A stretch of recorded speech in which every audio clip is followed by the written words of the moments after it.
Hello, dear friends, welcome back.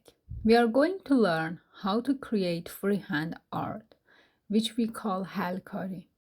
I'll teach you this technique and you can apply it to different forms like shamse or other symmetrical patterns like the one I'm working on here. The rules are the same for all of them. First, start by lightly drawing a spiral with a pencil. This will be a base of our work.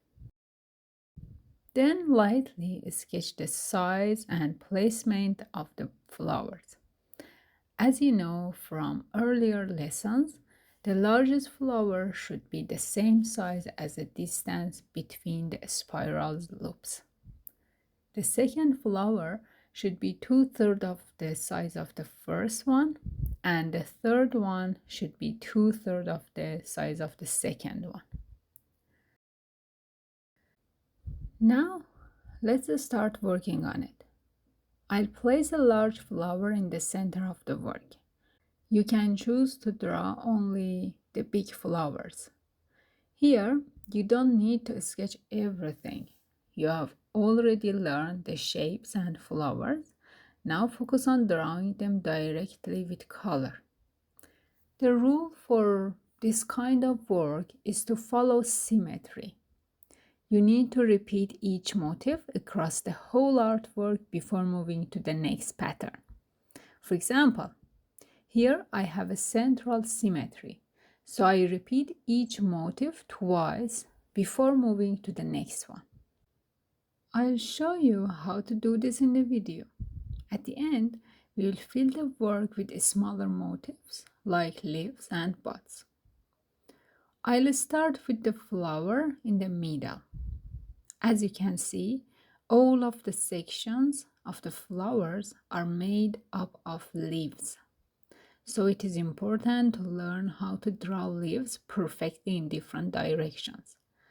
You can learn drawing the perfect leaves in the previous video.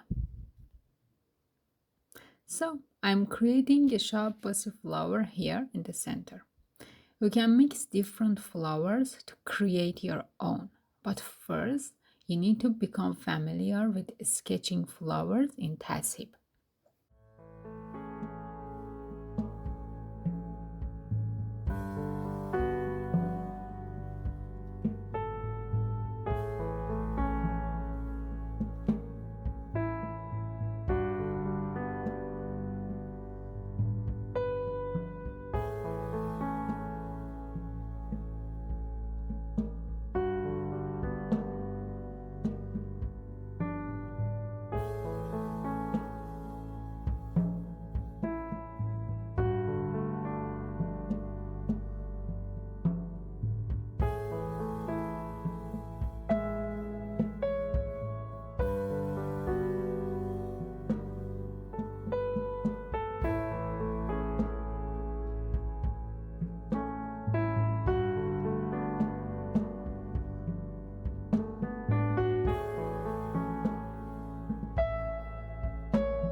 Now I'm moving to the next flower.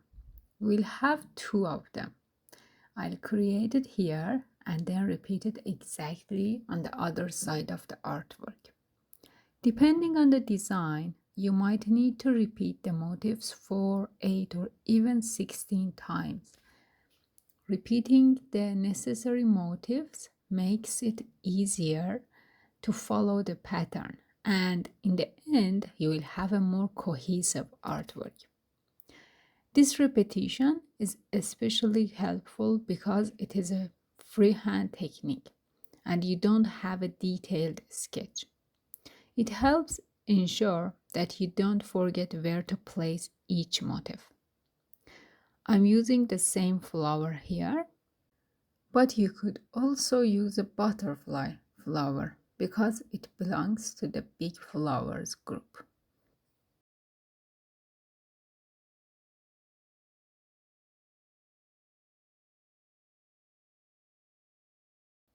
I have drawn all the flowers and now it is time to fill in the spiral.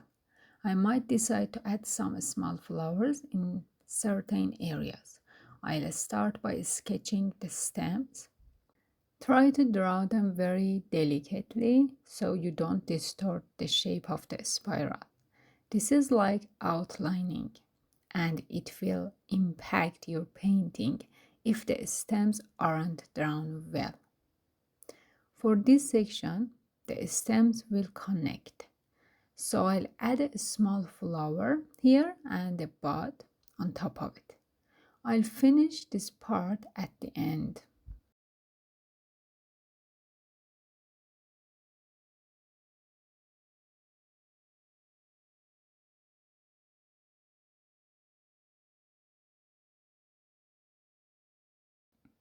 Now I repeat the exact same pattern on the other side.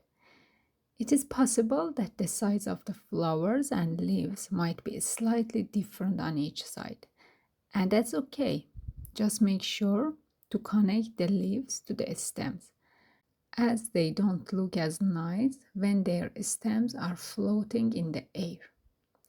As you can see, the piece is slowly coming together.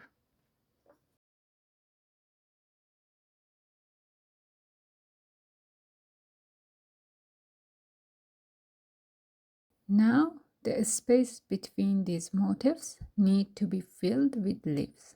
Try to add the leaves in a way that each space has the same amount, keeping everything balanced.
Now I want to connect the ends of these stems in the middle.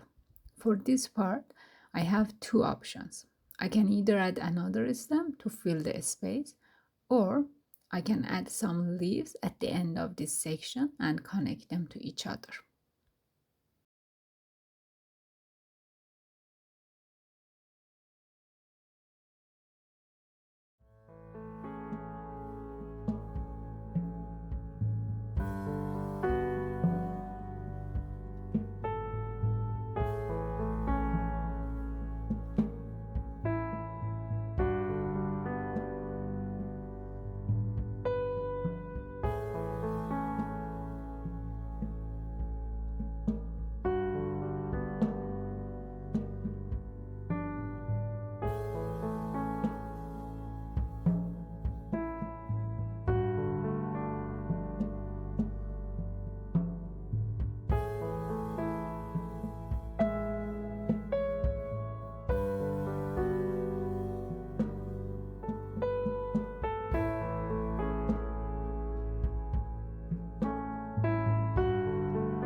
Now you can erase the pencil marks from your work. Keep in mind that using a regular eraser on some papers can make them shiny, so be sure to test your paper first. You can also use a kneaded eraser, which is a much better option for this type of work. Remember to apply very light pressure when drawing with a pencil to avoid damaging the paper. I hope you enjoyed this video. Please subscribe for more videos like this.